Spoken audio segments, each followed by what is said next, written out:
நீலகிரி மாவட்டம் கூடலூர் பகுதியை சேர்ந்த 56 வயது லாரன்ஸ் ஜோஸ் அவர்களின் சமூக சேவைக்கு வயது என்பதே கிடையாது என்பதற்கு முன் உதாரணமாக கடந்த 20 வருடங்களாக சமூக பணியில் ஈடுபட்டு வருகிறார். 2018ஆம் ஆண்டு ஏபிஜே அப்துல் கலாம் நல சேவை அறக்கட்டளையை நிறுவி முதியவர்கள் மற்றும் சாலையோரத்தில் உள்ள நபர்களை மீட்டெடுத்து அவர்களுக்கு மறுவாழ்வு கொடுத்து வருகிறார்.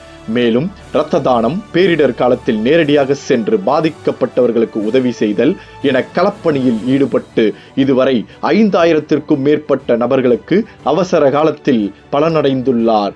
கேரள வயநாடு பகுதியில் பாதிக்கப்பட்ட மக்கள் அவர்களுக்கு தேவையான நிவாரணப் பொருட்களை நீலகிரி பகுதியில் இருந்து சேகரித்து நேரடியாக வயநாட்டிற்கே சென்று கேரள அரசாங்கத்திடம் ஒப்படைத்தார்.